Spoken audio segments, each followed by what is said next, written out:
Ahí está. Bueno, pues vamos a dar inicio a nuestra primera sesión del módulo 2, los síntomas de la codependencia, de este círculo de estudio, adicciones y codependencia, ¿verdad? Este módulo es un módulo que nos va a implicar, pues, entrar en algo. Ah, ¿no me escuchas? ¿Me escuchan las demás? Sí. Sí. ¿Quién sabe qué pasó, Alba? Es en tu caso, porque sí me escuchan Leti y Tere. Sí, ok. Bien, entonces, les decía, es un tema realmente, pues, apasionante, la codependencia, por su complejidad, ¿sí? Porque es sobre todo por su complejidad, por los distintos entornos en los que podemos encontrarla. No solamente se da en las relaciones de pareja, ¿sí? Se da en las relaciones significativas, pues, entre madre e hija, entre madre e hijo, entre colegas o compañeros muy cercanos de trabajo, entre jefe y subordinados, entre amigas, entre amigos, ¿sí? Es realmente un tipo de relación, es una forma de relacionarnos con los demás, ¿sí? Entonces, pues implica una complejidad porque como habíamos mencionado en algún momento, pues la codependencia tiene muchos rasgos también de adicción, ¿verdad? O sea, también implica una tendencia adictiva, pero que se va a ver plasmada sobre todo en el comportamiento, ¿verdad? Habíamos comentado que las adicciones pueden ser a sustancias adictivas o a comportamientos. Ujú. Entonces, en el caso de la codependencia, vamos a ver que es, por un lado, un comportamiento, pero también hay eh, un apego significativo a ciertas sustancias que se producen en la relación con este tipo de personas, ¿verdad? O sea, vamos a encontrar los dos tipos de situaciones, por eso es que es compleja. Y también va a tener otro componente muy importante, que es el basamento de creencias, ¿verdad? También las creencias le van a poner ahí una dosis importante en muchos casos. Entonces, es un tema que nos va a significar, pues, por un lado, ver los síntomas. Vamos a revisar los 13 síntomas más significativos de la codependencia. Vamos a ver uno a uno. Tal vez hoy nos dé tiempo de empezar a revisarlos. Pero vamos a ver esos 13 síntomas, eh, pues que son claves, ¿verdad? Para poder observarlo, si es que tenemos consulta, o para autoobservarnos también, ¿verdad? Acuérdense que esto va siempre en doble vía, ¿no? O sea, esta parte como del trabajo personal y también a partir de mi trabajo personal, pues el poderlo observar en los demás. Lógicamente, si yo no soy consciente de que tengo esa tendencia a ese comportamiento, difícilmente lo voy a poder observar, ¿verdad? De ahí la importancia de hacer conciencia. También podemos decir, híjoles, puedo ver cómo vengo de ahí, ¿verdad? Y también todo el trabajo que he hecho para hoy poderme relacionar de otra manera con las personas. Ay, Entonces, sí, Marisol, adelante. No, no. Ah. No te preocupes, Marisol. Ay, no, En- perdón, le estornudé. Disculpen, disculpen. No, ya. Te voy a poner el micrófono. Entonces, vamos a ir viendo todos estos aspectos. Menciono estos tres rubros porque, como ustedes saben, en los círculos de estudio a mí me interesa mucho la parte de la introspección para poderlo observar después y poder entender los conceptos, no solamente desde lo teórico, sino aplicados a la vivencia. No necesariamente nos tenemos que poner el saco de todo, porque pues imagínate cómo acabamos, ¿verdad?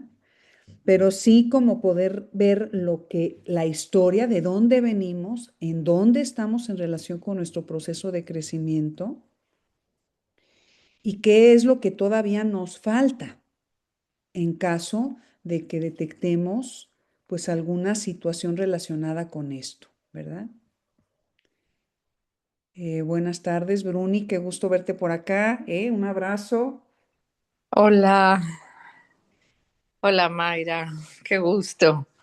Hola, hola, hola. Pues aquí estamos ya arrancando, viendo los temas que vamos a ver hoy. Estaba comentando al respecto de los 13 síntomas de la codependencia, que son los que están realmente pues más clasificados, organizados, descritos, en términos generales.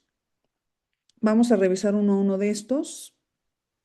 Vamos a revisar también, que me parece súper importante, el basamento de las creencias, ¿sí? ¿Qué es lo que pasa con las creencias? Cómo las creencias a veces son las principales nutridoras de estos comportamientos. Claro, es una nutrición tóxica, pero de alguna manera sí está nutriendo para que sigamos proyectando la vida desde ese lugar. Ujú.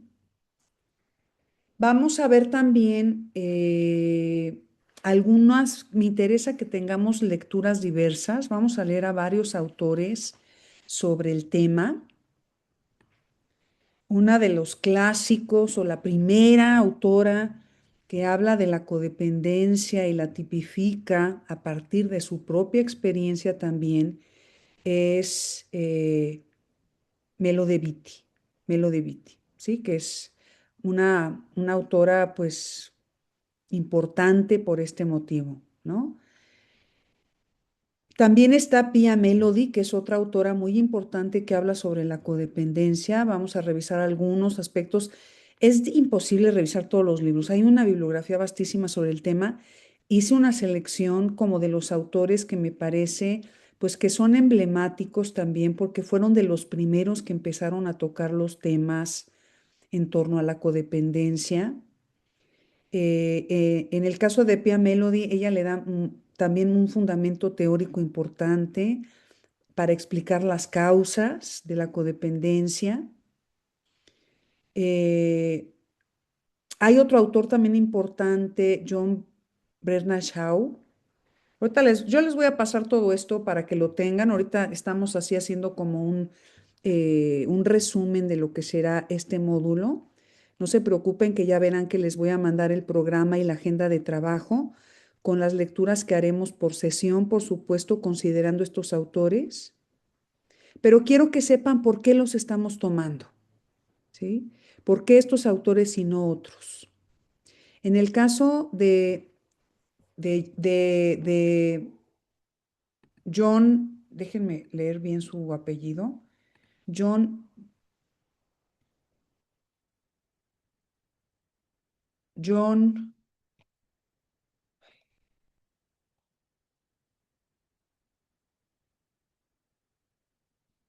John Bradshaw, así se apellida, Bradshaw. Él también nos habla de un asunto bien importante que es la vergüenza, como la emoción principal que está en, en el tópico, digamos, del codependiente, ¿sí?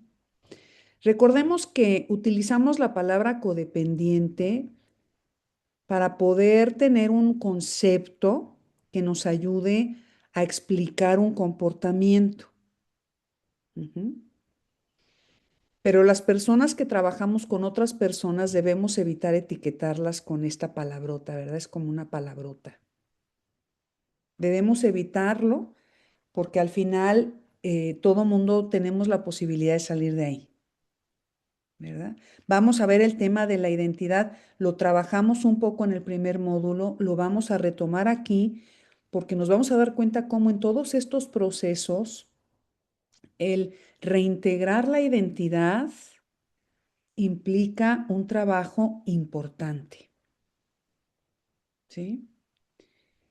Porque estamos hablando de que son casos complejos, son casos en donde las heridas son profundas, ujú, y implican también un trabajo con el niño interior, casi siempre, ¿m? Casi siempre.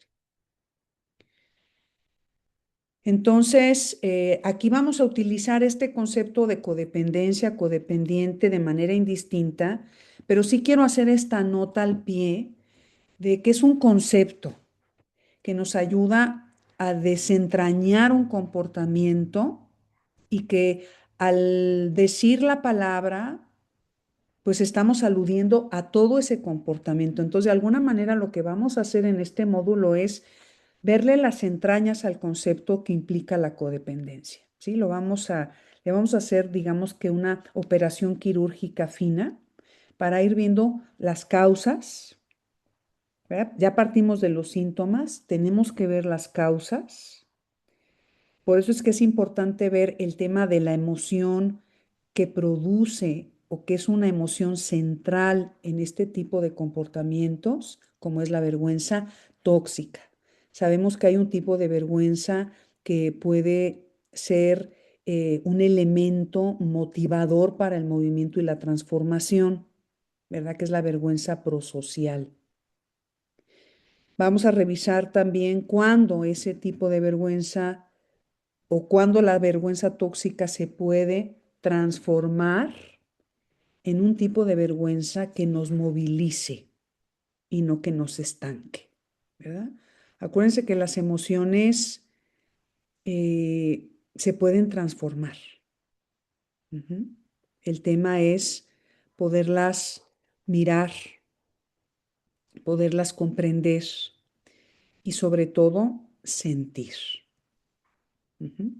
Entonces, acuérdense que en estos casos, las personas que desarrollan estos comportamientos hacia las adicciones, incluida la codependencia aquí, tienen tres lemas fundamentales con los que crecieron a lo largo de su vida, ¿sí? El primero de ellos es no confiar. No confiar. Por qué no confiar? Porque viven en ambientes en donde hay mucha inestabilidad emocional.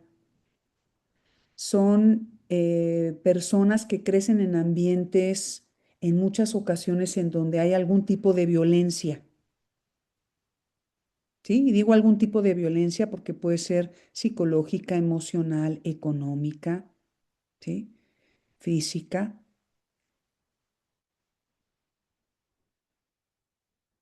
Entonces,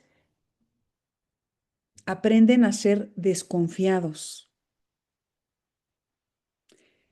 También se da ese fenómeno de no confiar porque de alguna manera son niños que a veces tienen que hacerse grandes para poderse cuidar a sí mismos y cuidar a sus hermanos, si tienen hermanos. Ujú. Porque tienen padres que todavía no han tenido un proceso de maduración completo, ¿verdad? O sea, estamos hablando de padres, pues que probablemente tienen una relación de pareja justo con estas características, ¿verdad? Entonces, en donde hay a lo mejor alguna adicción, en donde a lo mejor hay algún tipo de violencia emocional. El caso es que es un ambiente que es inseguro. Acuérdense que el no confiar proviene de vivir en un ambiente en donde no sentimos seguridad. Ujú. Las personas que desarrollan este tipo de comportamiento, debo decirles que son personas que desarrollan un tipo de apego inseguro. Entonces nos vamos a adentrar en lo que implica el tipo de apego inseguro. Ujú. ¿Qué es lo que pasa en la persona? Entonces, ese lema, fíjense qué importante es no confiar, ¿sí? Porque pues ya de entrada vamos creciendo por la vida con una actitud de suspicacia, ¿verdad? O sea, y cuando decimos de suspicacia es, no confiamos en nadie, ni siquiera en nuestra propia sombra a veces. Entonces, imagínense el estado de alerta en el que viven estas personas a veces. Sí, Bruni, adelante. Oye, Mayra, me imagino que por eso son tan controladores, ¿no? Ujú. Porque no confían en nadie hacia su persona, pero tampoco confían en las capacidades de nadie. Así es. Creo que acabas de señalar algo muy importante que lo vamos a ver a profundidad, que es uno de los síntomas importantísimos de las personas que desarrollan la codependencia, que es la necesidad excesiva de controlar a los demás. ¿Sí? Ese es un síntoma muy importante en las personas codependientes. Son muy controladoras y debajo del control vienen otras características, ¿sí? Como es eh, para poder controlar a alguien a veces lo manipulo, lo chantajeo, ¿sí? Lo engaño, lo engaño. Y bueno, otra cosa, fíjense, y en la manipulación también viene a veces otra característica importante que es, le meto miedo. Para poder controlar a alguien, le meto miedo. Una persona que siente miedo es una persona profundamente manipulable. ¿Sí? Porque precisamente una persona que siente miedo se siente insegura, indefensa, desprotegida. Entonces, esta es una característica muy importante y justo tiene que ver con que a través de controlar, de tener el control, tanto en una relación como en el trabajo, es decir, no confían en los demás, no confían en los demás en todos los aspectos, ¿sí? En esta necesidad de controlar viene de la mano otra cosa muy importante que es que a veces se sobrecargan de responsabilidad. Como todo mundo es nefando para hacer las cosas y solamente yo las puedo hacer, pues entonces las hago yo, ¿verdad? Y entonces estamos hasta el gorro de responsabilidades. Entonces, vamos a ver cómo un síntoma trae un montón de comportamientos que necesitamos observar porque son sutiles, porque son comportamientos sutiles, que no son a veces tan fáciles de detectar. Entonces, vamos a ver cómo a través de esto, de controlar a los demás, fíjense qué cosa tan curiosa. Por un lado, esta necesidad excesiva de querer controlar a los demás los lleva a tener una vida en donde se sienten totalmente caóticos, porque por estar afuera se olvidan del adentro, ¿sí? Entonces llega un momento en el que la vida del codependiente es completamente ingobernable, porque en realidad no podemos controlar nada, ¿sí? O sea, es una ficción. Por eso quiero decirles que el tema de las creencias se vuelve muy importante porque con esas creencias se está alimentando la imaginación. Vamos a ver cómo las personas codependientes tienen una imaginación llena de expectativas con respecto al otro. ¿Sí, Marisol? Estaba pensando también en esta parte de no confiar en el otro, también es como no confiar en uno mismo, ¿no? Ujú, ujú, ujú. Exactamente, así es. Es no confiar, o sea, es el lema aplicado a la vida en general, ¿sí? El otro lema es no hablar.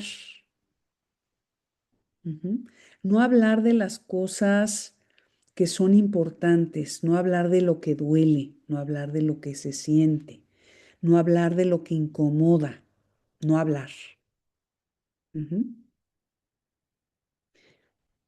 Junto con este de no hablar, a mí me gusta mucho un dicho que creo que es muy claro, muy transparente, que es los trapos sucios se lavan en casa, ¿sí? O sea, cuando decimos no hablar es de aquí para adelante, de aquí para atrás, lo que pase aquí, aquí entre nosotros se queda. Ujú. Nada para afuera. Porque finalmente, fíjense, ¿qué es lo que pasa con el tema de la vergüenza? Vean cómo va ligado todo. ¿Mm? Finalmente, el que se siente avergonzado de sí mismo o de su contexto o de su familia o de su papá o de su mamá o de sí mismo, ¿qué es lo que va a querer hacer? Ocultarse. El que siente vergüenza se esconde para poder mostrar una cara que no revele quién es realmente. Porque en el fondo el que se siente avergonzado ante el juicio de los demás. Ujú. Y vimos, si tienen presente, vimos muy al inicio del primer módulo, lo traigo a colación para tenerlo presente, que el tema de las adicciones, y casi siempre donde en una pareja hay un codependiente, casi siempre hay una adicción. Ujú. Son avergonzantes, ¿va? Habíamos dicho que el adicto está francamente estigmatizado. Entonces, las familias que tienen este tipo de problemáticas las esconden. Ujú.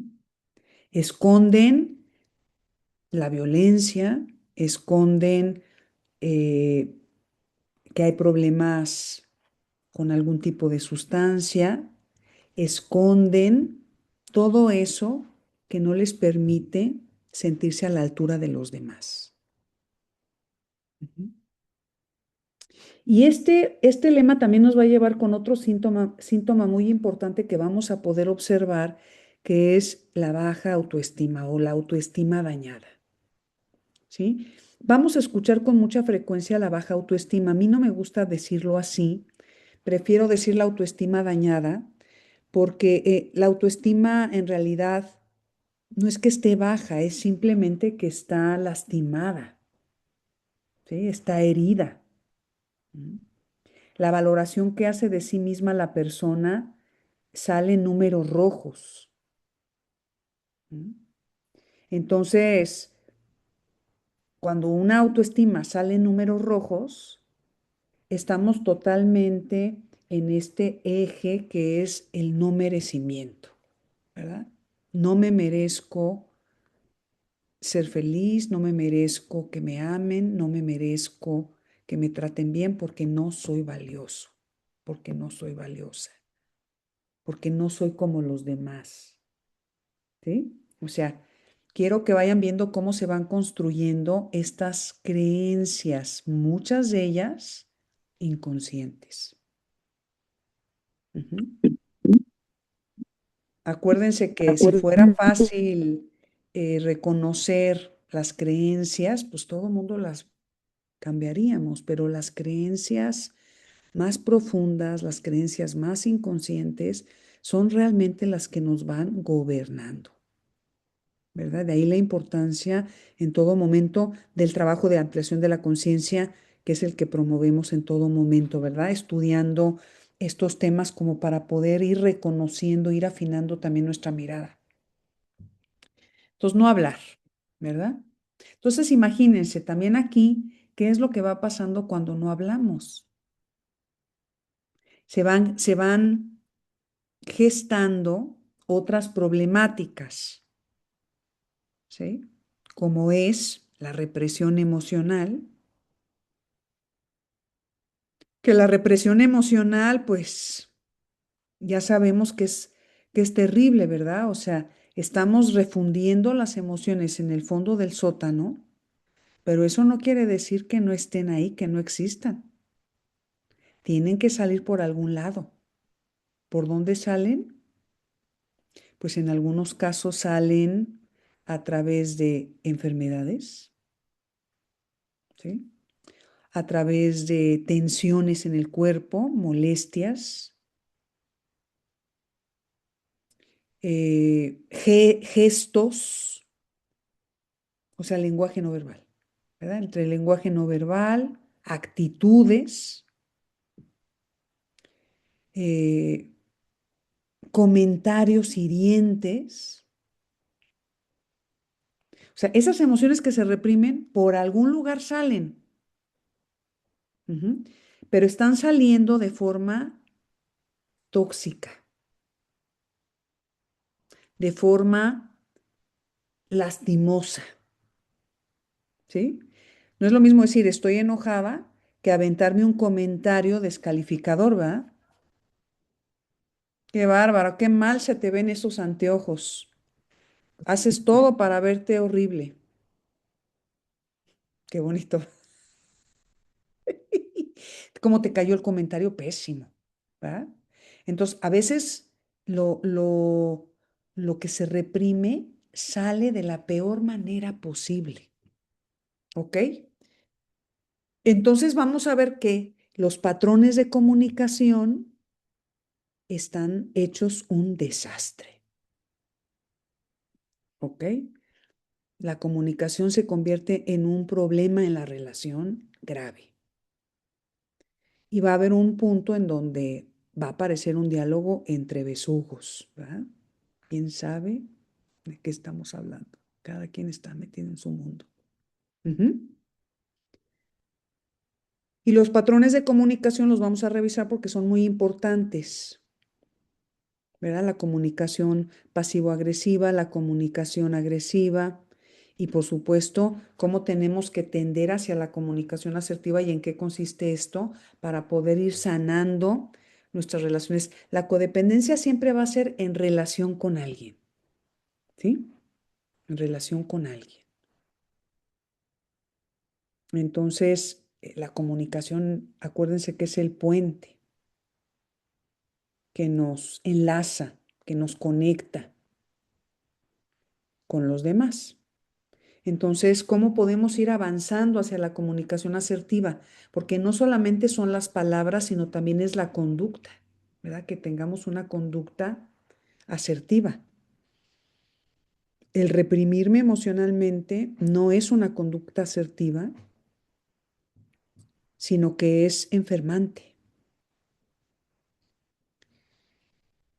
Y bueno, los peores escenarios, pues son las enfermedades, ¿verdad? Enfermedades, viendo el factor emocional y psicológico que tiene un impacto en el cuerpo y que por supuesto, pues sale para expresar que hay algo en el fondo que tenemos que trabajar. Acuérdense que las enfermedades son mensajes que manda nuestro espíritu a nuestra conciencia para que resolvamos algo no resuelto. ¿Sí? Finalmente la enfermedad nos somete a un sufrimiento inevitable. Y recuerden que detrás del sufrimiento inevitable hay un significado, hay un mensaje, hay una lección que aprender. Entonces, las enfermedades también a veces que puedan tener nuestros pacientes o las personas con las que trabajamos, pues nos pueden decir mucho de la problemática que trae atorada. ¿Sí? Bueno, el tercer lema, vean cómo cada lema nos va llevando a todo un universo de construcciones, ¿eh? El tercer lema es no sentir.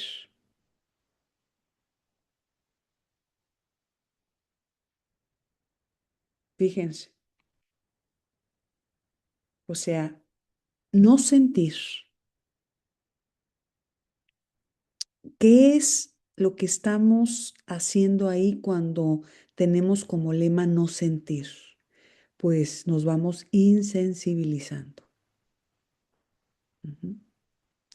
Y lógicamente eso se convierte también en un caldo de cultivo para desarrollar tal cantidad de adicciones. Porque no es que nos sintamos, es que nos hacemos insensibles al sufrimiento. Y los casos más graves de esto, pues son los psicópatas, ¿sí? O los narcisistas.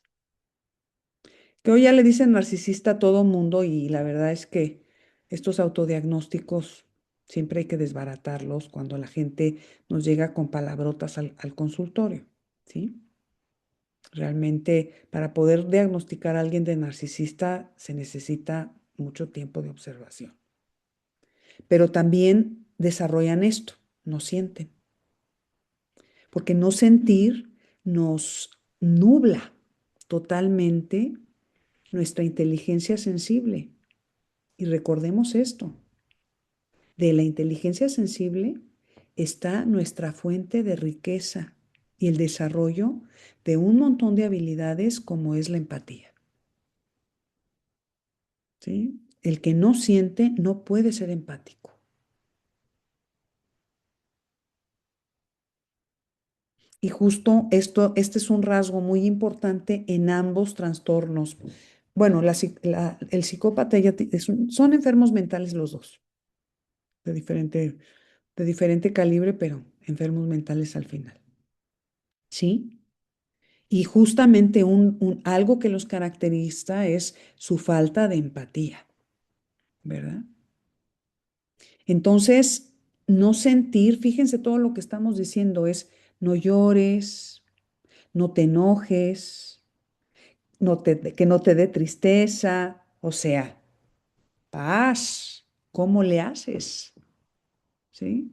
O sea, lo que quiero decir es que son lemas que si nos ponemos a analizarlos, nos damos cuenta de lo que le está pasando a esa persona, cómo no vamos a poder sentir, imagínense, o sea, no sientas ninguna emoción cuando las emociones son realmente nuestro sensorama y son un territorio importantísimo de autoconocimiento.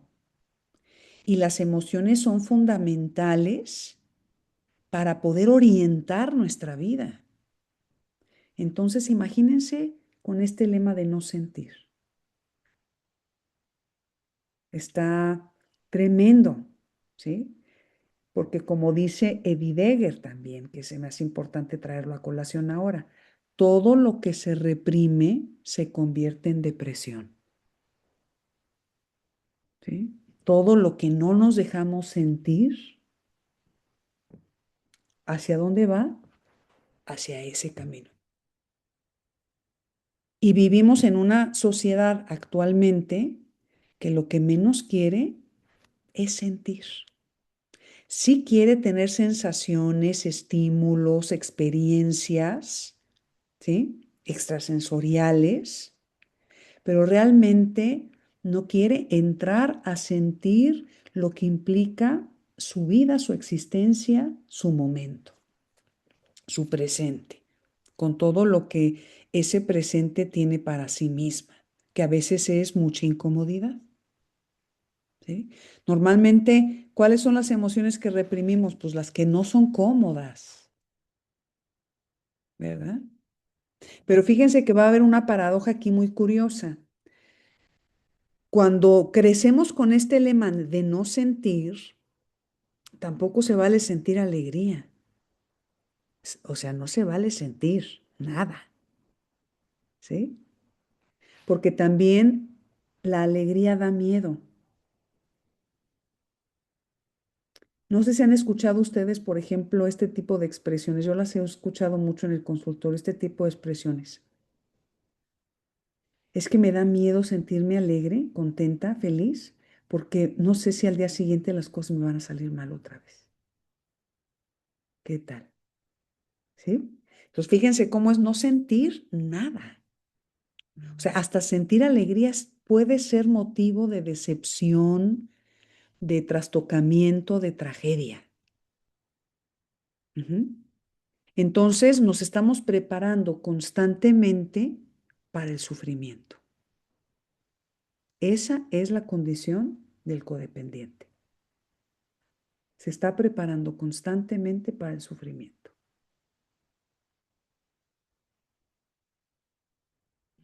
Lógicamente para un sufrimiento psicológico, ¿verdad? O sea, se está preparando para para un sufrimiento inevitable, pero que ya en esa preparación, pues ya se volvió un sufrimiento psicológico, ¿verdad? Porque imagínense quien está pensando en, híjoles, me siento muy feliz, pero esta felicidad me da miedo porque me van a traicionar, porque voy a volver a sentir ese dolor y mejor no lo quiero sentir, ¿sí? O cuando sienten que las cosas les están yendo bien, que hay un buen camino, un buen rumbo, también sienten ese miedo a que por alguna situación incidental la vida pueda dar un giro y entonces los vuelva a arrojar a ese mismo destino trágico. ¿Sí? Vamos a ver también, como lo vimos en el caso de las adicciones, que hay niveles de codependencia. ¿Sí? Hay codependencia leve, hay codependencia moderada y hay codependencia grave. Ujú. Hay veces también que las personas dicen cosas así. Consulta, yo lo he escuchado algunas veces. Bueno, pero pues es que así son todas las relaciones, ¿no? Y digo, "Bueno, pues será el sereno". O sea, fíjense cómo vamos justificando. Pues así son todas las relaciones. En el fondo, el codependiente tiene miedo de moverse del lugar, ¿sí? Porque tiene una estructura psíquica endeble. Ujú. O sea, cuando digo tiene una estructura psíquica endeble es, si estamos diciendo que tiene una autoestima dañada, entonces, ¿qué va a pasar? Cualquier cosa lo tumba. Y sobre todo porque su dependencia es, acuérdense, el significado así literal de la palabra es codependencia, dos dependientes que dependen uno del otro, ¿verdad? En eso radica la codependencia. Son dos dependientes emocionales que se necesitan el uno al otro para poder vivir, para poder sobrevivir. Y digo sobrevivir, porque no es vivir, para poder sobrevivir, ¿sí?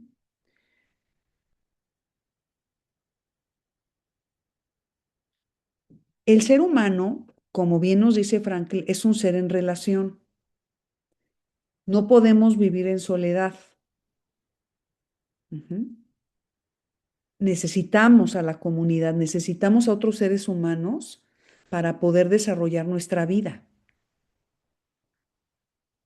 Familia, amigos, pareja, hijos, ¿sí? Los necesitamos. El ser humano ha desarrollado su historia gracias a que ha vivido en pequeños grupos, ¿sí? Los nómadas se movían en pequeños grupos y casi siempre era un patriarca que tenía a lo mejor más de una mujer, pero porque así era como se hacían las tribus, ¿sí? Así era como se hacían esos pequeños grupos. Tenían otra lógica muy diferente, por eso es que es muy injusto mirar con los ojos de hoy el pasado, porque el pasado responde a otra lógica que hoy no tenemos. No necesitamos sobrevivir como sobrevivía el hombre primitivo, ¿sí? Que tenía que salir a cazar un animal y que necesitaban ser tres, cuatro, un grupo de hombres los que iban tras el animal y ese animal les iba a durar a lo mejor pues un mes, 2 meses, ¿sí? ¿Y cuál refrigerador, verdad? A preparar, ¿cómo vas a preparar la carne? ¿Cómo vas a utilizarla toda? ¿Cómo le vas a hacer para que no se eche a perder? ¿Sí? O sea, empezamos alimentándonos de carne cruda, ¿verdad? Y todo eso es importante, porque nuestro cuerpo está hecho para eso. Lo que pasa es que con todo el avance tecnológico que hemos tenido y el desarrollo de la inteligencia, sobre todo racional, pues nos ha llevado a que nuestra misma fisonomía se ha modificado, empezando por la dentadura. ¿Sí, Tere? Gracias, Adelante. Mayra. Oye, me queda claro esta parte de la codependencia, dos dependientes emocionales que se necesitan el uno al otro para sobrevivir. Pero fíjate que yo también había escuchado siempre que la codependencia era la que el comportamiento que se daba de una persona dependiente, más bien la dependencia hacia una persona que es dependiente de una sustancia o de algún tipo de comportamiento.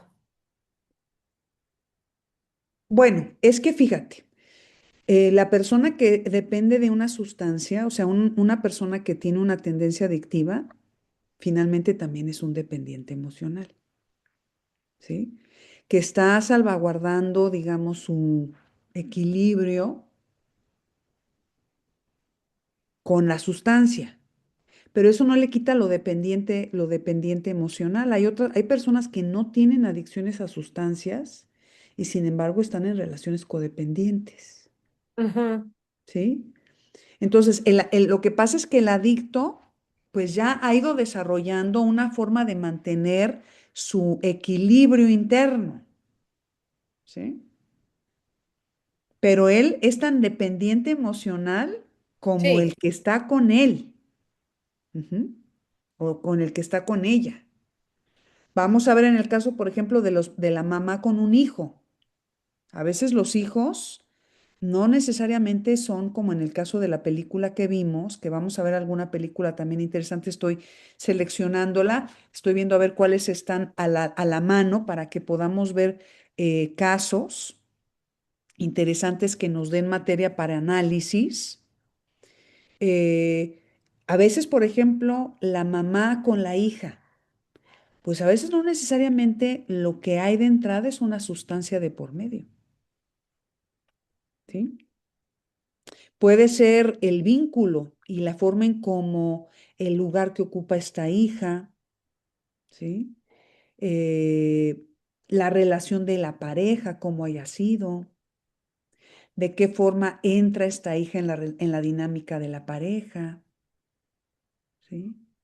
Ahí, por ejemplo, en ese caso, sí probablemente haya en la codependencia entre una madre y un hijo, probablemente haya un ambiente de adicciones, ¿verdad? Que haya alcoholismo, por ejemplo.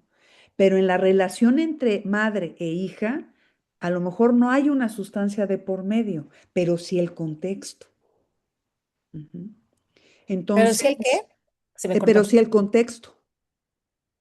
Oye, o por ejemplo, ahorita que decías, yo recuerdo alguna vez, yo ser codependiente de mi jefe.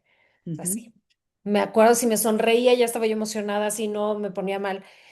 Pero él no tenía que ser codependiente a mí. Él a lo mejor era dependiente de su trabajo también, workaholic total.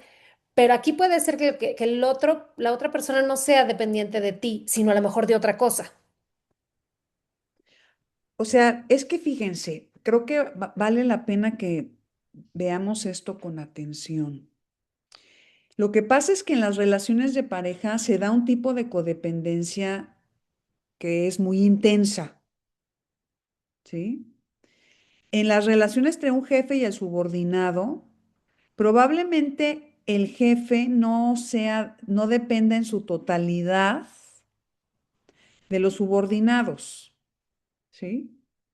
Pero sí está dentro de una dinámica, que esa es la dinámica codependiente, en donde hay víctimas, victimarios y gente que salva.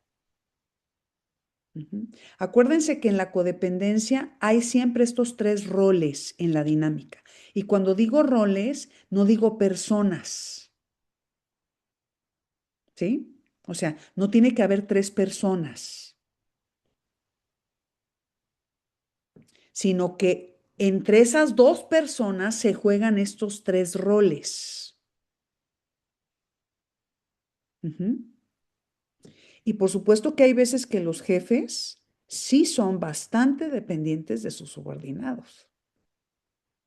Ujú. Y a veces no necesariamente para recibir la validación, sino para ejercer el poder. Y ahí también ya hay codependencia.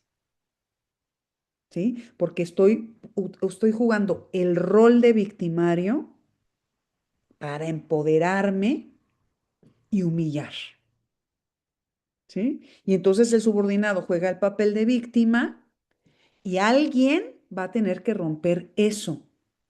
Puede ser otra persona o puede ser una de estas dos personas que entra en el rol de salvador, que a lo mejor es el que primero pide perdón o el que primero se excusa o el que primero va y adopta una actitud de nobleza, ¿sí? Como para poder resarcir la situación.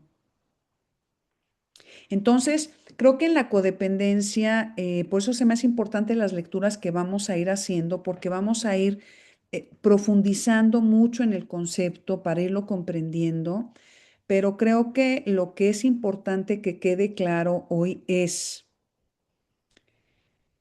en la codependencia hay dos personas que participan de la dinámica y en esa dinámica se juegan tres roles: víctima, victimario y salvador. ¿Sí? Y el que juega el papel del salvador siempre es el que va a salir más sacrificado. ¿Sí? O sea, el que se mete en el papel de salvador le acaba yendo de la tostada, porque al final también el que juega el papel del salvador tiene su cosita que resolver. ¿Sí? O sea, que es sentirse necesario. Ujú.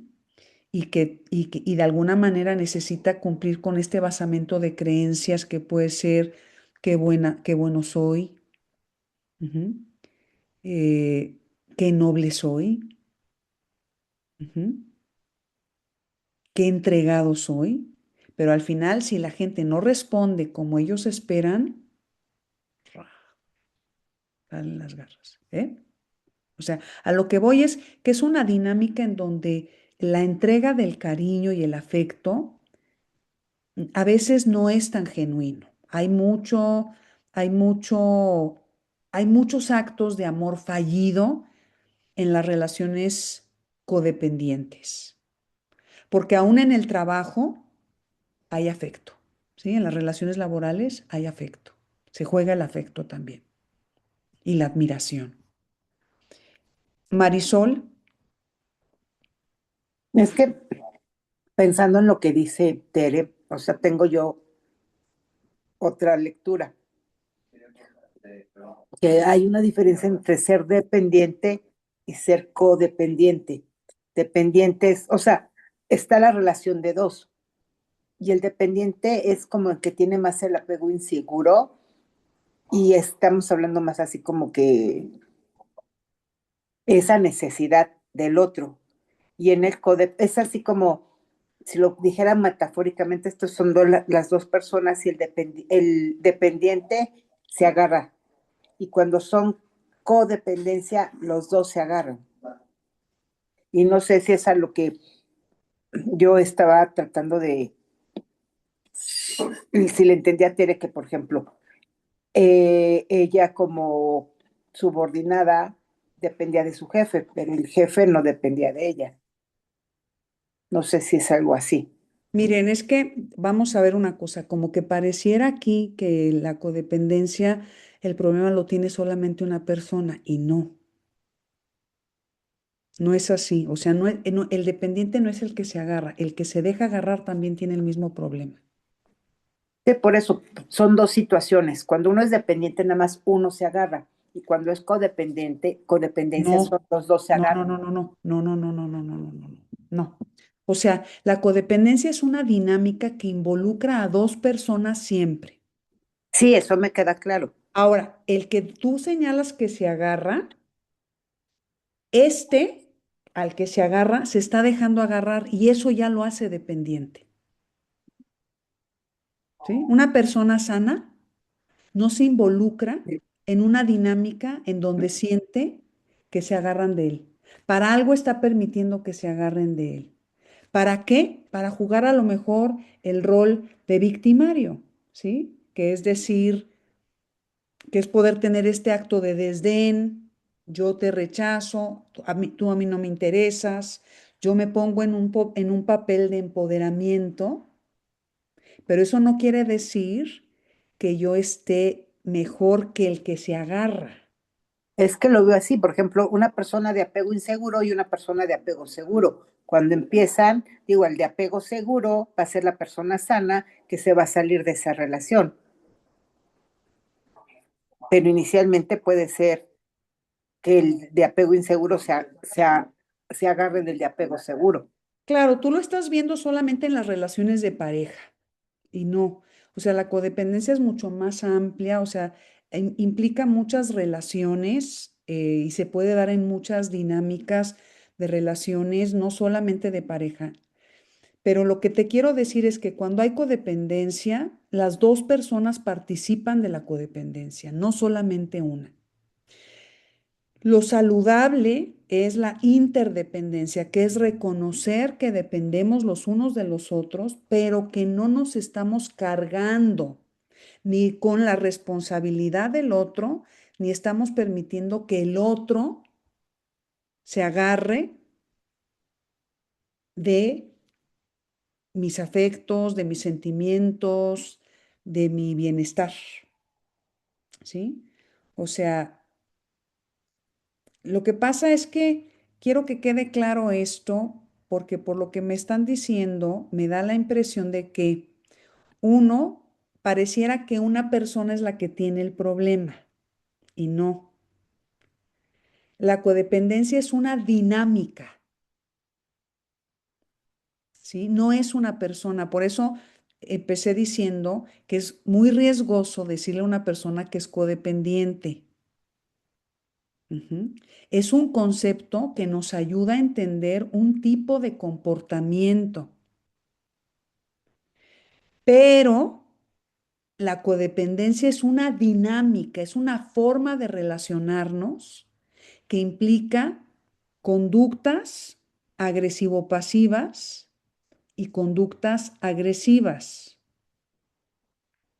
en donde se juegan estos tres roles: víctima, victimario y salvador o rescatador.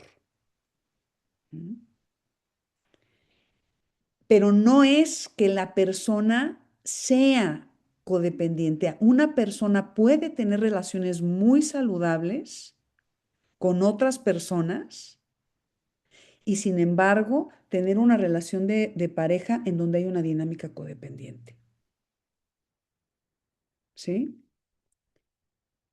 O sea, siempre, bueno, eso no es correcto. Casi siempre, en donde hay una dinámica codependiente, hay dos dependientes emocionales. Hay dos niños heridos que se están relacionando desde esa conciencia, o sea, desde esa inconsciencia de que están lastimados. ¿sí? En realidad, la codependencia de lo que se está agarrando en las relaciones donde se agarra esta dinámica es porque las personas se están vinculando desde el dolor.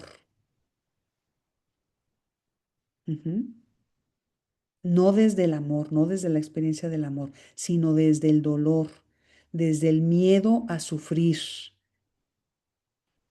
desde un dolor reprimido que no ha sido trabajado, no ha sido tocado, no ha sido sentido. Entonces, por eso aclaro lo de esta metáfora, Marisol. No es que uno se agarre del otro, ¿sí? No, no es así. Porque podemos tener relaciones, a lo mejor en donde nosotros vemos nuestra herida principalmente es a través de la relación con nuestra pareja, ¿sí? Y tenemos una relación, tendríamos que revisar cómo están las relaciones con nuestro entorno, ¿sí? Principalmente con los vínculos más cercanos como es la mamá. Casi siempre hay que ver cómo fue la relación con la mamá y cómo fue la relación con el papá después y cómo fue la relación entre los padres y qué papel jugó esa persona en la dinámica de la pareja de los padres, para poder entender de qué forma se está relacionando. Pensar que una persona, para empezar, las personas que tienen un apego seguro son personas que traen mucho trabajo detrás. Casi todos pasamos por la experiencia del apego inseguro. No hay familias perfectas. No hay familias que hayan sido 100% nutridoras. Entonces, parte del proceso de ser persona implica sanar el apego inseguro con lo que esto nos implica. A ver, ¿y qué pasa con las personas que son de apego evitativo? Porque generalmente las personas de apego inseguro se enganchan con personas de apego evitativo. Bueno, lo que pasa es que el apego inseguro implica, o sea, el apego inseguro se subdivide en diferentes formas de relación. Es el evitativo y el ambiguo. Pero las dos son formas del apego inseguro.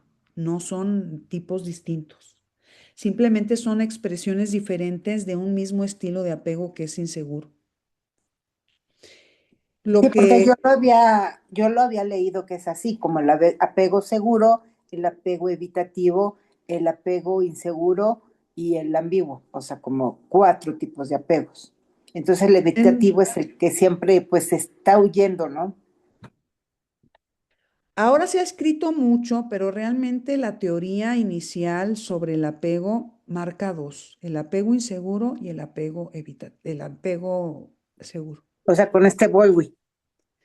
Bowlby. Y son esos dos. Claro que él después explica, el apego inseguro implica estas dos formas distintas, el evitativo y el ambiguo.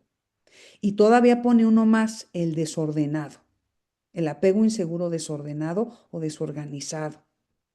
Pero son tres formas distintas en las que se puede experimentar el apego inseguro.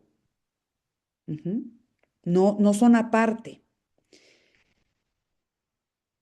Entonces, realmente, por eso les digo que la mayoría de las personas tenemos alguno de los tipos de apego inseguro y hacemos esa transición porque vamos sanando y reconstruyendo nuestra autoestima y vamos aprendiendo a cuidarla,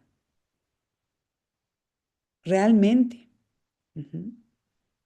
Entonces, personas que no hayan pasado nunca en su vida por una relación en donde haya habido algún nivel de codependencia, pues es prácticamente imposible, ¿sí?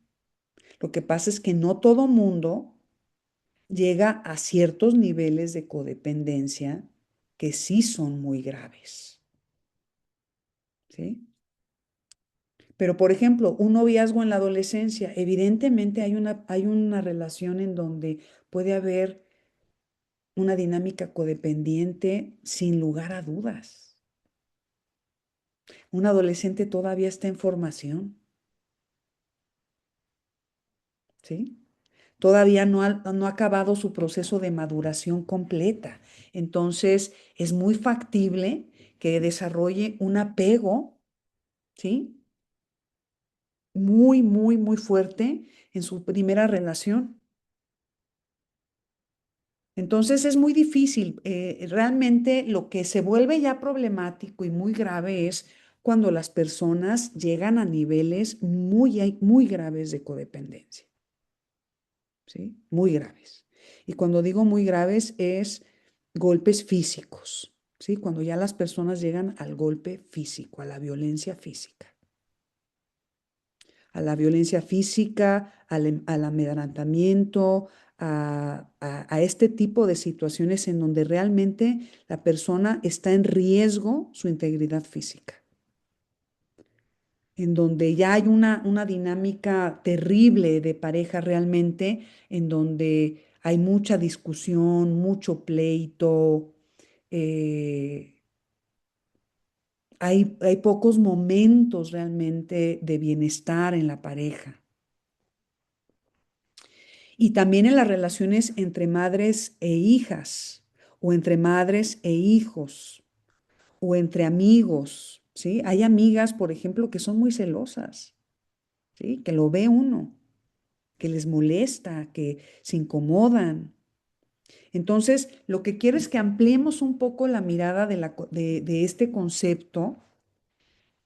Por eso decía, vamos a entrarle a las entrañas para que realmente comprendamos de qué se trata la codependencia como dinámica y que dejemos de etiquetar a las personas como codependientes y que más bien entendamos en qué momento de su proceso están y qué es lo que necesitan sanar para poder salir de patrones de conducta que los tienen sumidos en sufrimiento, en desesperación, en desesperanza.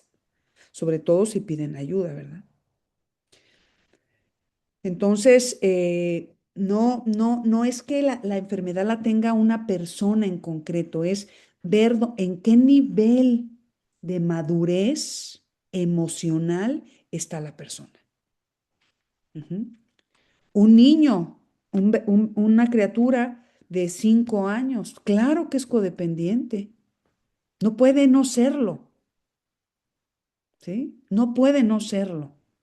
Hay una etapa de la vida en donde es hasta sano, ¿sí? Cuando somos bebés dependemos totalmente de nuestros padres en todos los aspectos. Ujú. Entonces, por eso es que en realidad habla de en qué etapa se quedó estancada la persona. Por eso se me hace importante traer a colación, como recoger, como parte de lo que hemos visto, que detrás de las adicciones y la codependencia es una adicción que se manifiesta en una dinámica, ¿sí? En una dinámica. Por eso es que es tan compleja y se ve aparte. Ujú. No entra dentro de las adicciones como tal. Está aparte. Se trata aparte.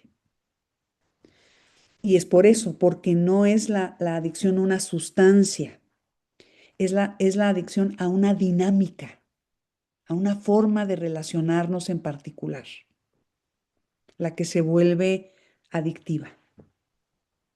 Ujú. Sí, Leti. Y también como a todas esas cosas, porque hay un cierto tipo de adicción fisiológica finalmente en este tipo de dinámicas. El sentir el shot de adrenalina, el estarlo sufriendo, la reconciliación, todo eso son bombazos de hormona que al final de cuentas también van haciéndole falta al organismo, ¿no? O sea, es toda una dinámica malísima. Así es, así es. O sea, sí hay una adicción a una sustancia, pero es una adicción a una sustancia corporal, fisiológica, que la produce nuestro propio cuerpo. No es en sí a una sustancia, bueno, a veces sí se puede combinar, ¿eh? A veces sí se puede combinar. Pero digamos que vamos a tratar de verlo lo más limpia posible, sin mezclarla con ninguna otra sustancia adicional, ¿sí? Porque cuando ya le metemos una sustancia adicional, pues se vuelve mucho más compleja la dinámica, ¿verdad? O sea, porque finalmente también en la persona que desarrolla esta adicción a la codependencia, ¿sí? A esta dinámica, a este tipo de dinámica, híjoles, pues en el fondo también tiene procesos de pensamiento muy distorsionados, que ese es otro asunto que vamos a ver con profundidad, ¿sí? Es la parte que les decía del basamento, de las creencias que sostienen eso. Ujú. Que hacen sostenible una dinámica que es insostenible vista desde afuera. ¿Sí? Es mucho más fácil ver desde afuera que cuando uno está adentro. Ujú. Es mucho más fácil. Entonces, tendemos a pensar así como lo decías, Marisol, la codependencia, pero en realidad no es así. Es mucho más compleja, por eso es que cuesta trabajo entenderla. Entenderla y bueno, como decíamos al principio, ¿verdad? Ver uno en su propio proceso, dónde estás en relación con esto, ¿verdad? Porque finalmente cuando decimos una persona que desarrolla una adicción a esta dinámica codependiente, pues necesitamos ver en qué etapa se quedó atorado, ¿sí? Porque sabemos que detrás de las adicciones y la codependencia es una de ellas. Ujú. Hay una infancia rota, no resuelta. Ujú. Por eso el trabajo con el niño interior se vuelve muy importante. Entonces, los autores que vamos a ir viendo, los autores que seleccioné son autores de primera mano. ¿Esto qué quiere decir? Que son los primeros que empezaron a hablar sobre la codependencia, ¿sí? Que son los primeros que empezaron a pensarla, a analizar sus casos, a sus pacientes y empezar a sacar características sobre esto. Ujú. Esos son los autores de primera mano. No son autores de segunda mano que ya han revisado a todos estos y sacan otros elementos ellos, sino estos son los primeros que empezaron a escribir sobre la codependencia y que gracias a este grupo de autores hoy podemos tipificarla, ¿verdad? Como una problemática humana que se desprende pues de todo este campo que son las adicciones. Sí, Bruni, adelante. Perdón, es que me tuve que salir un momentito de la... A ver, también lo que entiendo es que no es que haya un codependiente siempre, un dependiente siempre, una víctima siempre, un victimario siempre, sino que también estos roles están cambiando según la circunstancia, ¿no? Así es. O sea, no Así es, Bruni. siempre, luego el victimario se hace víctima y el codependiente se hace dependiente y...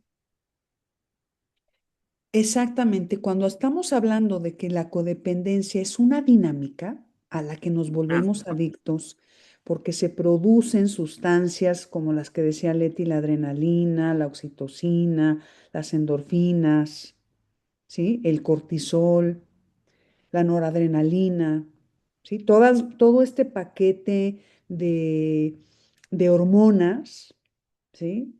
Que están ligadas con un estado del sistema nervioso que es modo alerta. Entonces acuérdense de esto. Primer lema, no confiar. Una persona que no confía vive en modo alerta, ¿sí?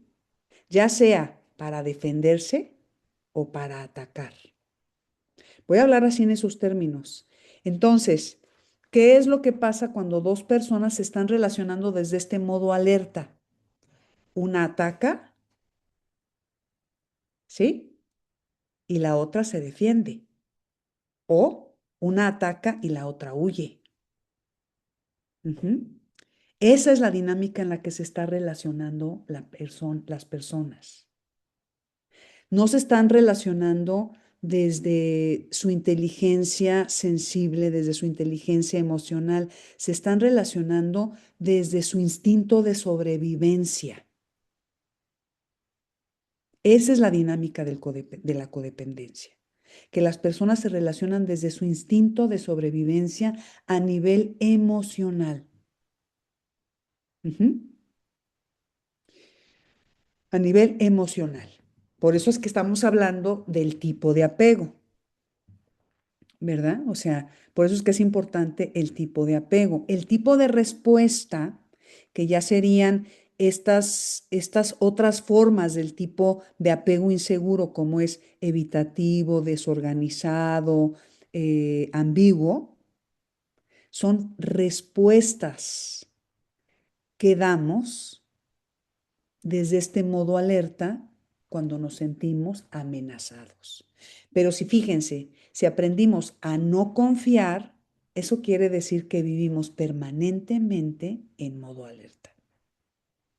Disculpa, dijiste que las personas se relacionan a través de su instinto de supervivencia, Sí, de sobrevivencia. Ujú. pero después dijiste otras dos palabras. Sí, desde su instinto de sobrevivencia y no desde su inteligencia emocional, ni desde su inteligencia racional, ni desde su inteligencia sensible. ¿Sí? Sino que se están relacionando desde su inteligencia más primitiva, que es la de la sobrevivencia. Que esa tenía mucho sentido en el hombre primitivo, pero en el mundo contemporáneo, en donde ya realmente vivimos pues resguardados, ¿sí? Entonces ahora de lo que tenemos que sobrevivir a veces es emocionalmente. Entonces, esto que abona Bruni me parece muy importante porque nos va haciendo ver cómo estas personas que participan de la dinámica codependiente van a jugar distintos roles. A veces una es victimaria, a veces es víctima y a veces es rescatador. Pero es un hecho que las personas que participan de esta dinámica juegan los tres roles en algún momento dependiendo de las circunstancias. ¿Sí? Eso es, por eso es que les digo, no es el problema en la persona, es la dinámica. Pues si no es que tú crees que con esta pareja las cosas puedan cambiar, no, bueno, pues es que depende. Si es posible, si las dos personas quieren, son conscientes y hacen un trabajo por lograr salir de esa dinámica. Pero si no se hace un trabajo de ampliación de la conciencia, es muy difícil salir de estas dinámicas, realmente. ¿Sí? Es realmente difícil. Porque lógicamente, pues estamos viviendo desde la parte más primitiva. ¿Sí? Por eso decía, un bebé sí que es dependiente porque él si lo dejas solo y lo dejas a su suerte, es un hecho que se va a morir, que no va a tener capacidad para sobrevivir. ¿Sí? Necesita que lo alimenten, necesita que lo cuiden, necesita que lo protejan, necesita que jueguen con él, necesita que recibir estímulos del exterior para poder terminar de desarrollar pues todo su cerebro, ¿verdad? O sea, hemos comentado en varias ocasiones que los niños tienen la condición de mayor dependencia emocional, ¿sí? O sea, son dependientes, son frágiles y son inocentes. Son vulnerables y son inocentes. Sí, frágiles, vulnerables, inocentes. Y eso los hace, pues imagínense, carne de cañón. Y lo digo así, carne de cañón. Por eso es que está bien difícil que no salga lastimado un niño, porque tiene estas tres condiciones que lo hacen profundamente como eh, eh, el centro de un dardo, ¿sí? O sea, todas las van a pescar. Todas las van a pescar porque lo único que trae como propio, pues es su dimensión espiritual, ¿verdad? O sea, los niños tienen la particularidad de que están mucho más conectados con su dimensión espiritual que un adulto, ¿sí? Los niños están, por eso es que podemos ver esa alegría a borbotones, por eso es que transmiten ese amor a chispazos, ¿sí? Está un ratito con un bebé y realmente sientes todo lo que es vivir conectado con la dimensión espiritual. Claro que desde este primer momento que es el nacimiento, ¿verdad? Bueno, el nacimiento y los primeros años.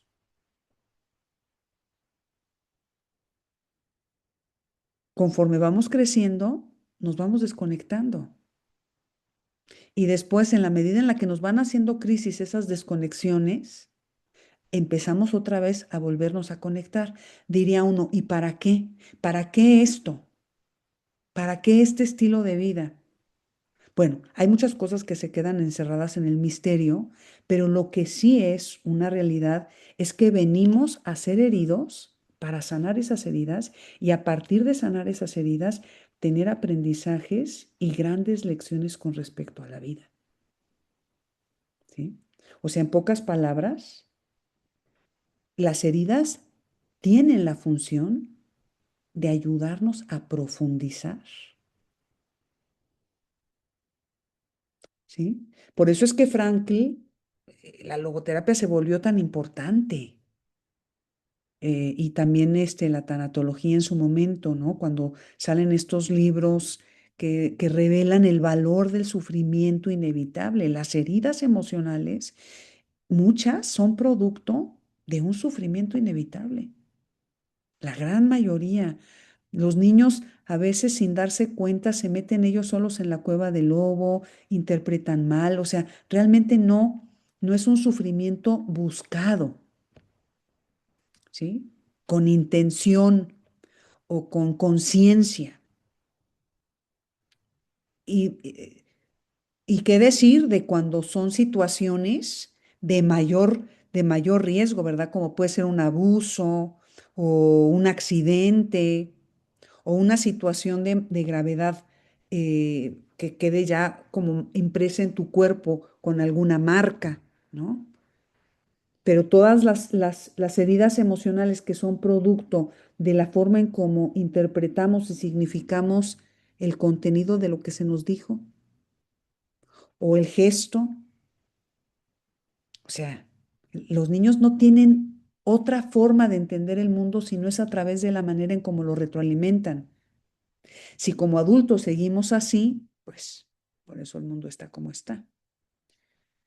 Bruni, ¿quieres comentar algo? No. ¿Sí? O Perdón, sea, quedó la mano arriba.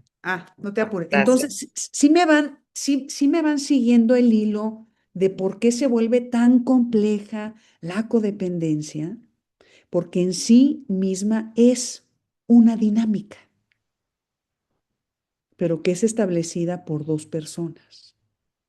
Ujú. Y claro, habrá que ver también algo que me parece importante a observar como parte del trabajo personal que iremos haciendo a lo largo de este módulo con preguntas detonadoras, es qué rol siento que he jugado mayormente en mis relaciones, no necesariamente de pareja, en mis relaciones de rescatador o me he sentido más víctima. Casi siempre las personas que se sienten víctimas, y es bien interesante cuando uno trabaja a veces con parejas o con personas que prácticamente te están describiendo de manera constante su dinámica de pareja, ¿sí? nos vamos a dar cuenta cómo quien se siente víctima no se da cuenta en qué momentos ella es victimaria. ¿Sí? Y en qué momentos el otro está siendo víctima de ella o de él. ¿Sí? Por eso es que es tan difícil observarlo. ¿Mm? Porque está en movimiento. La codependencia es movimiento, pero es un movimiento tóxico, en donde no hay una relación de igualdad. Si hay una relación de subordinación. ¿Sí? En todo momento hay una relación de subordinación. El que manipula y controla, aunque la persona se sienta víctima, el que controla y manipula también es un victimario. ¿Sí? Bajita la mano, quiere que los demás hagan lo que ella quiere, ¿verdad? Bajita la mano. O sea, coarta la libertad, ¿verdad? Del otro. Entonces, pues, y eso lo hace ¿para qué? Fíjense qué interesante. Para poder sentir esa confianza en que las cosas van a salir bien. En el fondo, tiene tanto miedo como la contraparte, ¿sí? Acuérdense que lo que se pone en juego ahí, o sea, cuando decimos que estamos viviendo en modo alerta, estamos viviendo en el miedo. Uno está en modo alerta porque tiene miedo, ¿sí? Y nada más lejos que la experiencia del amor. Nada más lejos que la experiencia del amor. Sobre todo en estos casos que estamos hablando de miedos infundados. Bueno, si ya me dieron unos cuantos guamazos, probablemente mi miedo no esté tan infundado, ¿verdad? O sea, tengo miedo de que me vuelvan a dar un par de bofetadas, ¿no? O que me manden al hospital otra vez, ¿sí? Pero entonces, ¿qué pasa? ¿Qué le está pasando a esa persona? Que ahí se queda. ¿Qué es lo que está pasando en su, en su interior? Que no puede salir de ahí, ¿sí? ¿Qué es lo que no alcanza a mirar? ¿Qué es lo que no alcanza a validar en sí misma para poder salir? Entonces, es mucho el trabajo porque justamente aquí la conquista principal hacia la que tenemos que encaminarnos y encaminar a las personas que acompañamos es hacia la autonomía emocional, que favorezca relaciones interdependientes. Ya el interdependiente, cuando hablo de autonomía emocional, Jorge Bucay menciona este concepto como autodependencia, ¿sí? O sea, que tú seas capaz de ser tu propia fuente de nutrición emocional. Fíjense, ser tu propia fuente de nutrición emocional para poder salir del modo alerta. Claro que también a veces cuando el sistema nervioso ya está muy impactado, a veces pues hay que recurrir a un buen número de diferentes enfoques, a veces terapéuticos, para poder sacar a la persona adelante, ¿sí? Porque lógicamente ahorita estamos hablando de los síntomas de los que yo les voy a hablar, son síntomas psicológicos. Ujú. Pero también vamos a ver que hay síntomas fisiológicos, ujú, como por ejemplo la ansiedad. Sí, la ansiedad puede ser, no es exclusivo, pero puede ser un síntoma fisiológico de que la persona está en una dinámica de codependencia. Ujú. Porque precisamente La ansiedad pues nos coloca en el modo alerta. Estamos en el modo alerta. Y acuérdense que vivir en el modo alerta va haciendo un desgaste muy significativo de la experiencia de la persona con respecto a sí misma, con respecto a los demás y con respecto al mundo. ¿Sí? Cuando la ansiedad tendría que mirarse como la voz interior que está gritando desesperada por ser escuchada. Así es como tenemos que leer la ansiedad.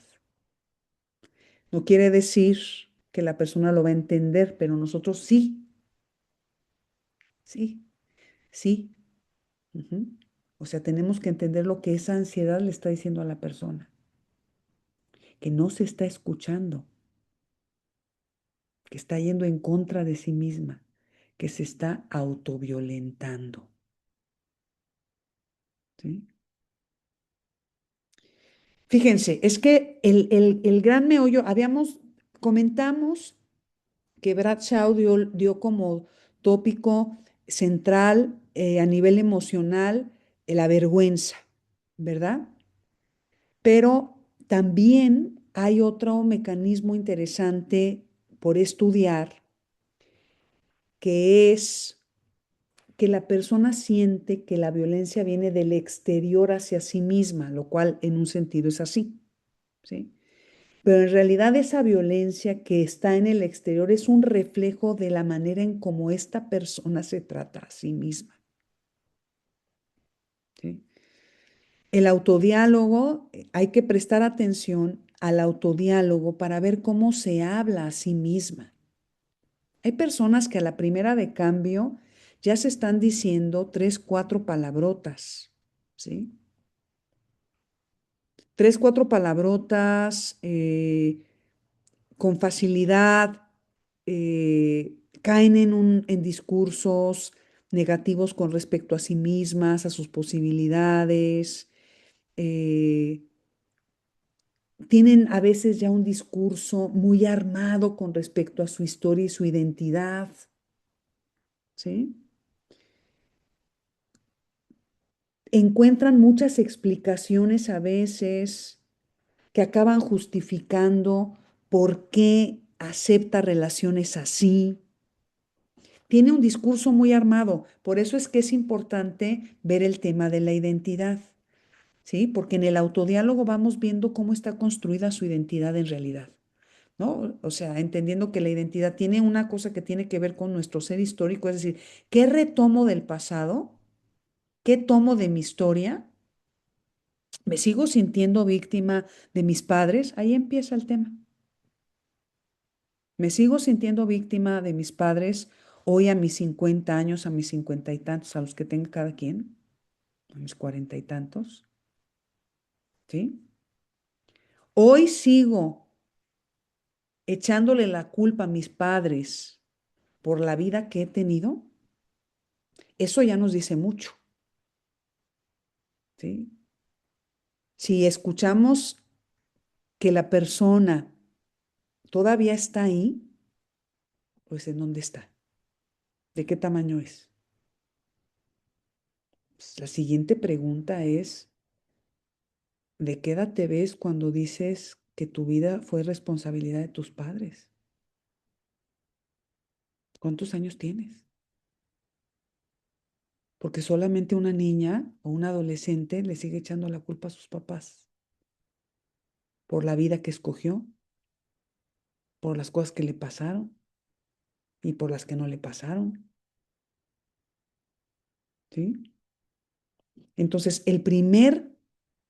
y lo voy a decir así, la primera banderita verde de que una persona está en la edad correcta, emocionalmente hablando, es cuando ya no le echa la culpa a nadie de su vida, de su historia,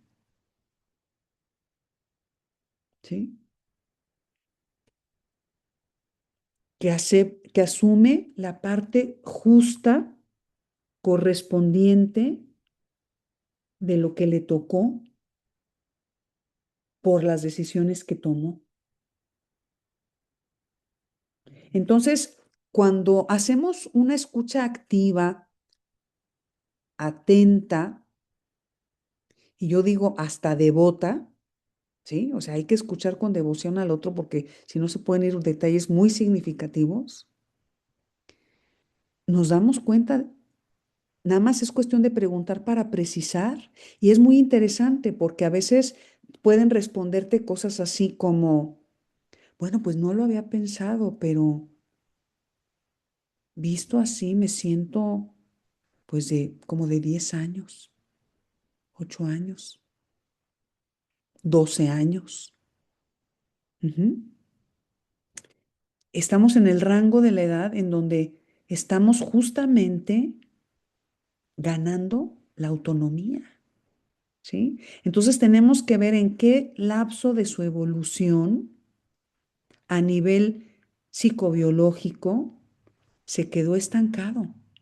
Porque me queda claro que a nivel fisiológico, no, ¿verdad? Porque estamos viendo el adulto a lo mejor con sus canas, con sus arruguitas, ya con su cuerpo maduro, ¿verdad? Ya no es ninguna niña de 8 años a la que tenemos enfrente, ¿sí? Pero a nivel psicológico estamos hablando con una niña de 8 o 10 años.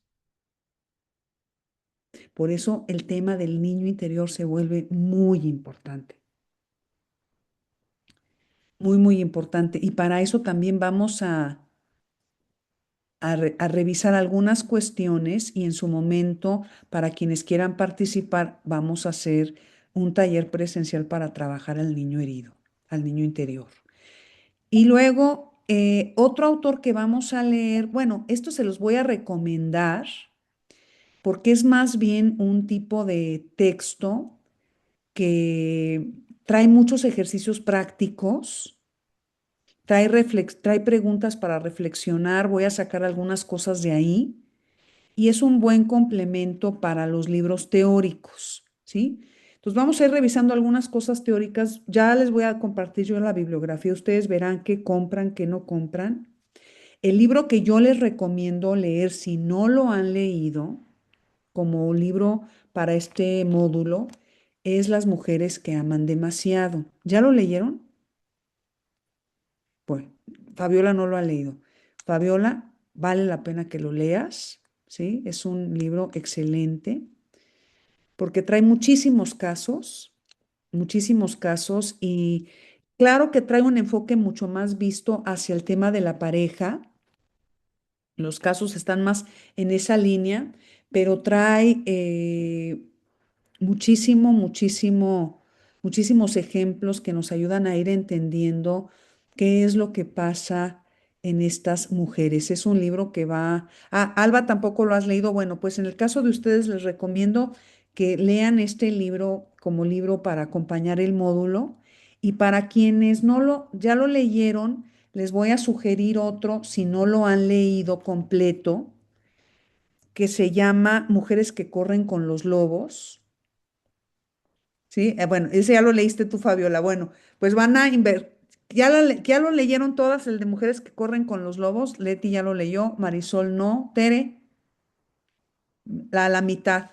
Bueno, buen pretexto para retomar la Capítulo sí, lectura. capítulo no. Ajá. Buen pretexto para retomar la lectura. Marisol, si tú no lo has leído, te lo recomiendo ampliamente. ¿Sí? Es más, nunca lo había escuchado, ¿eh? No lo habías escuchado, Mujeres que corren con los lobos. Es que es interesante porque ahí, claro, quien quiera, si quieres leer Mujeres que corren con los lobos, Alba, también vale muchísimo la pena. Pueden escoger, ¿sí? Y tú, Leti, si no has leído, bueno, de Melody Beauty, vamos a leer ahí algunos fragmentos. ¿Ya lo leíste? ¿Ya lo leíste Es que completo? soy una codependiente de sanada, en vías de sanación. Ah, Entonces ya bueno, me entonces leí ya te has todos leído estos, pero varios. los puedo volver a leer, he visto películas, he leído, vamos, que sí lo he trabajado. Entonces, por eso puedo dar testimonio de lo que es la codependencia. Qué bueno.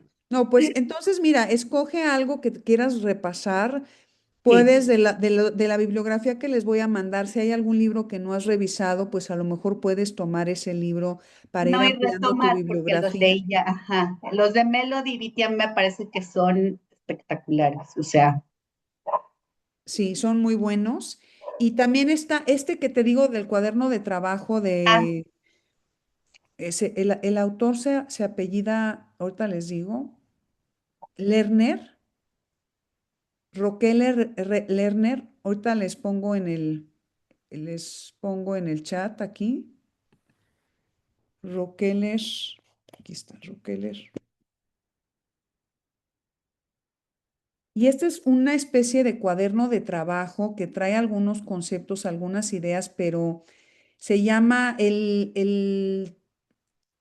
el material se llama el cuaderno de trabajo para la recuperación de la codependencia, de sobrevivir a prosperar.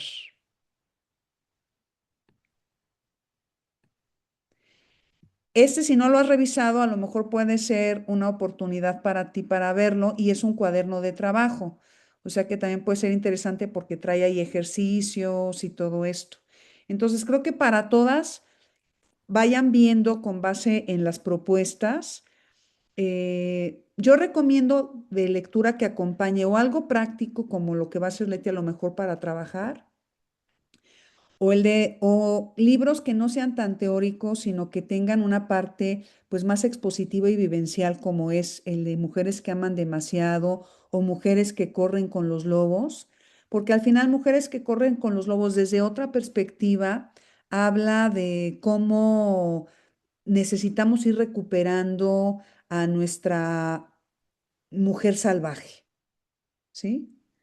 Y el recuperar a la mujer salvaje es pues recuperar nuestra intuición, nuestra feminidad, todas estas cualidades que a veces aprendemos a reprimir para poder entrar y encajar en un mundo de hombres. ¿Sí? ahí me viene ese dicho que dice, el que con lobos anda, aullar, aprende. Aprende. Así es. Y de eso se trata, de aprender a aullar. O sea, es una metáfora también en este sentido, ¿sí? De poder sacar tu voz interna, ¿verdad? De poder ser genuinamente quien eres. Eh, y que me parece que es interesante porque aunque también se da la codependencia en hombres, por supuesto que se da, menos estudiada, pero se da y bastante más de lo que nos imaginamos. Lo que pasa es que tienen otros mecanismos que también hablaremos de ellos, ¿sí? Pero también se da la codependencia en hombres. Así como en ciertos estudios vamos a ver que los hombres han sido, pues, como los principales objetos de estudio, como por ejemplo en todos los estudios relacionados con el cerebro, por ejemplo, los hombres han sido los pacientes más estudiados, ¿sí? A diferencia del cerebro femenino, que ahora se empieza a estudiar, ¿sí? Y los descubrimientos que se están empezando a hacer son interesantísimos porque nosotras como mujeres tenemos rasgos propios como es pues nuestro ciclo de reproducción y la salida de este ciclo, ¿verdad? Como algo que tiene un impacto directo en el cerebro. Bueno, lo mismo ha pasado en el campo de la codependencia. Se ha estudiado más en pacientes mujeres porque lógicamente han sido desde los orígenes de la psicología, han sido las mujeres las principales pacientes. ¿Sí? Las principales pacientes han sido las mujeres. ¿Mm? No vamos a explicar ahorita por qué motivo, pero en mujeres que corren con los lobos, Clarisa nos da algunas de las razones por las cuales a veces las mujeres han encontrado en el espacio terapéutico un lugar para poderse encontrar a sí mismas. ¿Mm? Pero hoy no se puede decir lo mismo. Hoy van a consulta, terapia también muchos hombres. ¿Mm? Pero ahorita pienso con Sigmund Freud, que se dedicó a las mujeres con histeria, ¿no? y Frankl también, Frankl, se ha leído poco sobre esto, pero Frankl, la mayoría de sus pacientes fueron mujeres esquizofrénicas. Se habla poco sobre los pacientes que tuvo Frankl, pero la mayoría de sus pacientes fueron mujeres que estaban justamente en un psiquiátrico, en el pabellón que se le llamaba el pabellón de las mujeres que padecían esquizofrenia. Y él era el que estaba al cargo de ese pabellón. Entonces, los orígenes de la psicología y de la psiquiatría se deben gracias a los estudios hechos en las mujeres. Y no se va a decir y se va a decir lo mismo en cuanto empieza la psicoterapia, ¿sí? Son principalmente las mujeres las que empiezan a ir a terapia. Es en esta época, yo me voy a atrever a decir, no sé, en los últimos 50 años, que participan más de la terapia los hombres. ¿Mm? Y que la terapia deja de estar estigmatizada como un espacio para gente loca, ¿sí? Como que ha ido, como que ya se está, digamos, como ampliando el terreno y se está encontrando en la psicoterapia una herramienta de trabajo, pero también se está abusando mucho de esto con tanta panfletaría que vemos en Instagram, ¿me entiendes? Que ya ahora todo mundo se diagnostica por leer un post, ¿sí? También eso es peligroso. Es interesante lo que está pasando en ese sentido en Japón, ¿sí?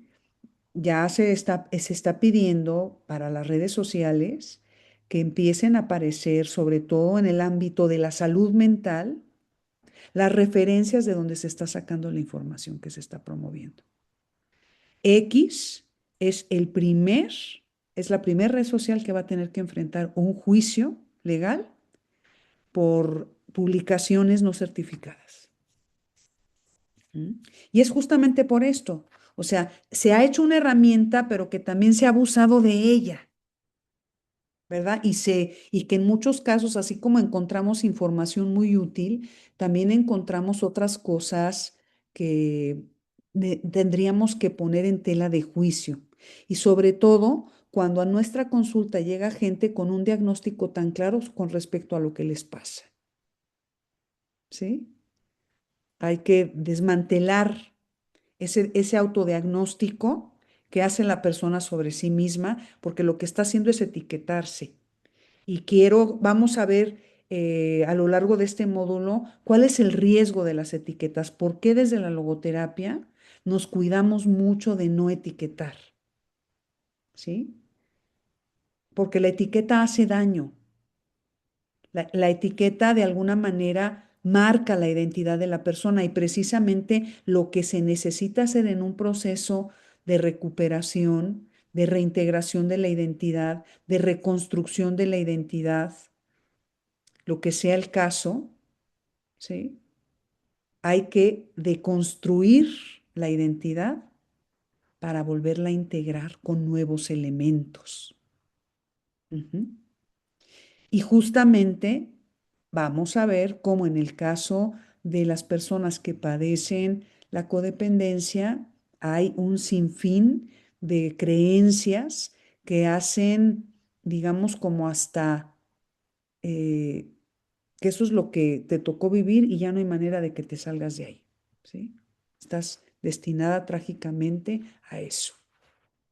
Y hay un discurso que lo avala, por eso es importante hacer esta deconstrucción. Bueno, creo que con esta sesión de hoy hacemos una breve y amplia introducción, o sea, breve con respecto a los temas que vamos a ver, y amplia con respecto a lo que implica la polémica sobre el concepto de codependencia. Está muy manoseado, ¿sí? Por eso es que hay que volver a él. Cuando los conceptos están tan manoseados, hay que volver a ellos para realmente eh, tomarles la sustancia y irnos a las fuentes primarias, que son las primeras que lo identifican, le dan tipología y que a partir de esos libros, entonces viene toda otra cadena de bibliografía que también a veces es útil, pero que en realidad a veces ya no agrega mucho más, sino que revuelve las cosas. ¿Mm? Y de lo que se trata es de tener claridad para poder mirar estos comportamientos y ver de qué forma podemos hacer un plan de intervención, que eso sería lo que nos correspondería ver en el tercer módulo, ¿sí? O sea, los modelos ya directos de intervención en estos casos, cómo hacerlo, ¿sí? Cómo identificar los niveles de profundidad que tiene el padecimiento, el daño, cuándo es oportuno sugerir que además de la terapia individual vayan a grupo, ¿sí? También es importante en los casos de codependencia a veces ir a grupo, ¿sí? No en todos los casos, ni en todo momento, ni toda la vida, ¿verdad? Depende, pero hay que ir viendo esos asuntos.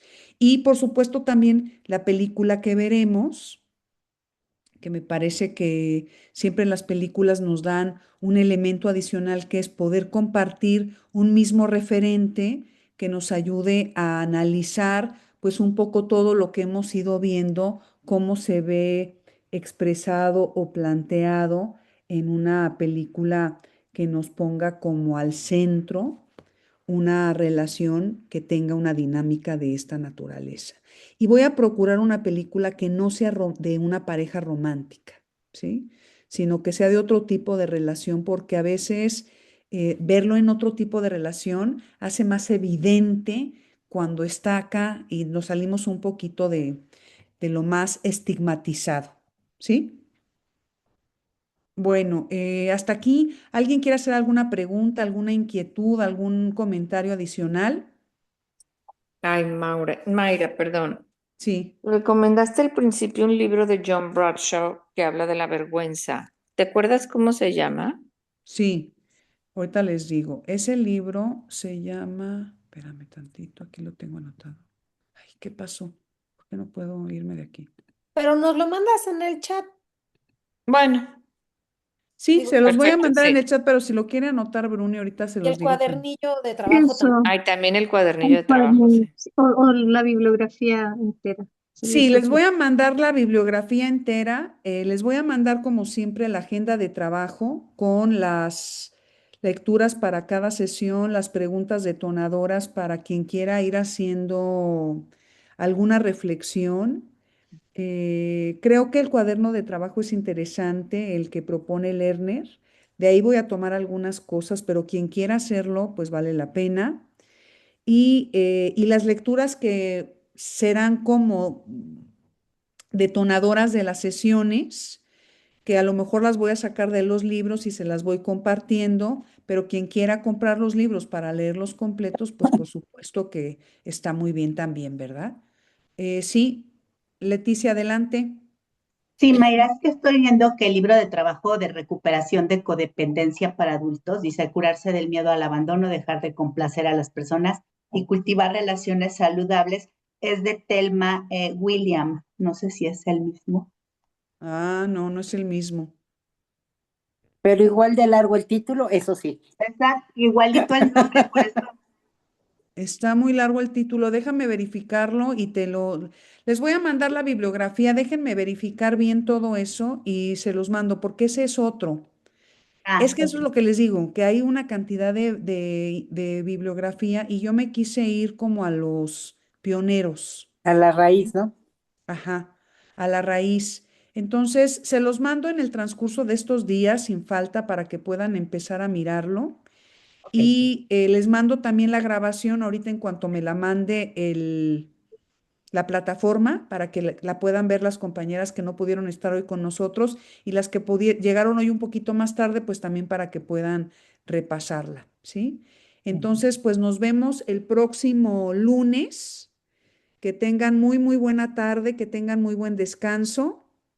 Muchísimas gracias por su presencia, que tengamos un año lleno de prosperidad, de alegría, de salud, de puras cosas que nos De nutran el paz. corazón, de paz, ¿eh?